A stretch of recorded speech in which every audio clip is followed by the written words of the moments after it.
Salamat nga pala Panginoon sa araw na to. Muli mo pinadama ang pagpapala mo. Lahat ng biyaya na natanggap ko, walang ibang nais kundi ialay sa iyo. Araw-gabi kami iyong ginagabayan. Pagsubok nawa ay amin ang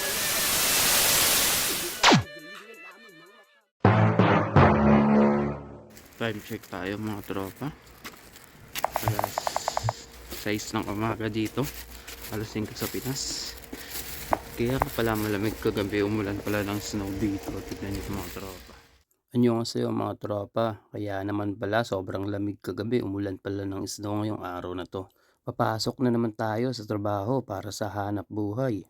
Kagabi nga pala inop ko yung heater kasi akala ko ay hindi malamig ngayon. Pero nung umaga na to, na madaling araw ay pumasok ako at nakita ko ay sobrang dami ng snow at ang kapal.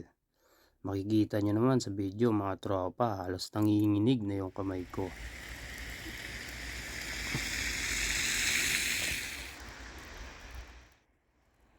Natutuwa na mga tropa pagka umulan ng snow. Kasi yung paa ko ginaganong-ganong ko sa snow. Yung sapatos ko nalilinisan na siya.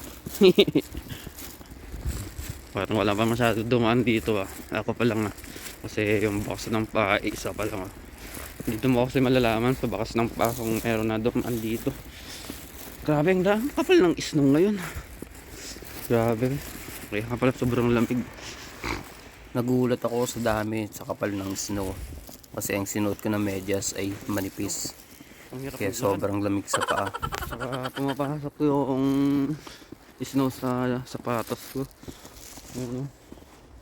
Buti na lang may nakadaan na dito. Kaya ito yung sinusundan ko na daanan para makadaan ako. Tsaka ang lamig sa kamay, kampante pa naman ako na hindi malamig ngayon. Hindi ako ng gloves. Tsaka yung damit na suot ko ay 2 peraso lang. Kaya sobrang lamig talaga mga tropa.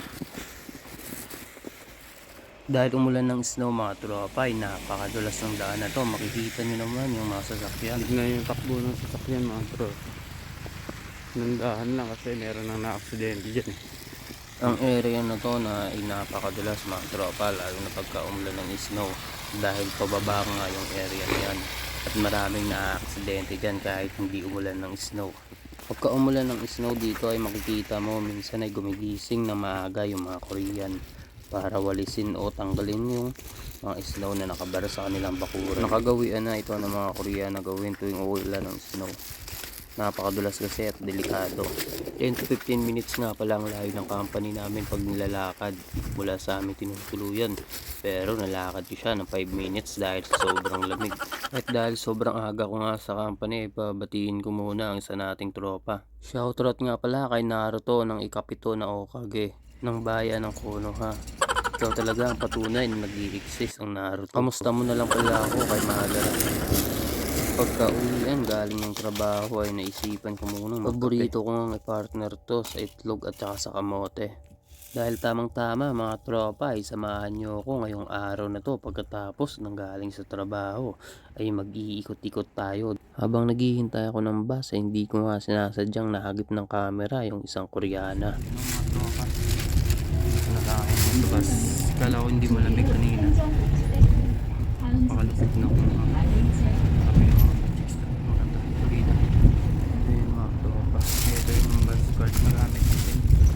Nawala nga ako sa focus at dito na nga ako gumamit ng pinagbabawal na lingon-lingon technique.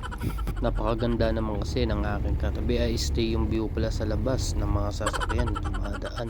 At pagkababa ay sinundan ko nga yung direction papunta sa bangko kasi mag-withdraw ako mga tropa. Ang kagandahan lang dito sa paggamit ng ATM pag nag-withdraw ka kasi walang pila dito, hindi kagaya nung nasa Pinas ka. Sobrang haba ng pila. Meron din naman translator ang bawat ATM dito. Hindi naman mahirap gumamit ng ATM dito kasi meron namang translator bawat lengguwahe.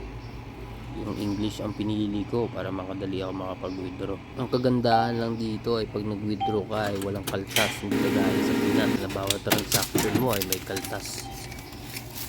Dumaan pala muna ako ng palengke kasi bibili muna ako ng mga prutas. At tiyempo nga dahil nakasilin nga yung mga gulay at prutas nila dito. Dito sa abroad ay puhunan natin yung sarili natin kaya alagaan natin at huwag natin pipirin. At pagkatapos ko mamili ay isasama ko kayo kung saan nga pala ako bumili ng salamin. Dito pala ako bumili ng salamin. Lumabo yung mata ko dito sa Korea dahil puro gadget ako dito pagkalabas ng trabaho, pagpasok ng trabaho. Pero huwag kayong mag-alala mga tropa dahil malinaw naman ang mata ko pagdating sa trabaho at lalong lalo na sa mga hita ng mga Koreana sorry.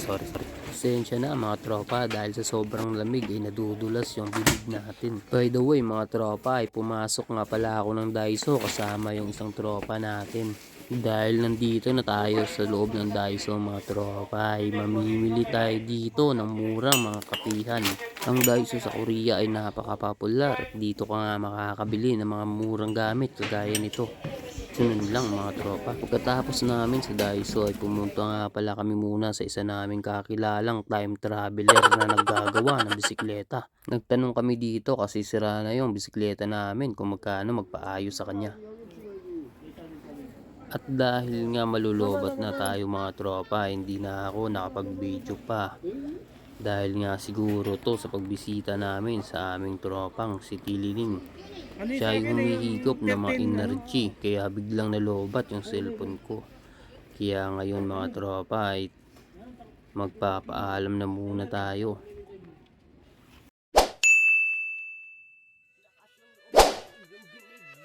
Ikaw ay may nakikita, aking kaibigan. Magagandang tanawin at kapaligiran. May natatanaw ka ba kahit sa kalangitan? Ito'y patunay na ang Diyos makapangyarihan. Lahat ng bagay sa mundo siya ang may gawa.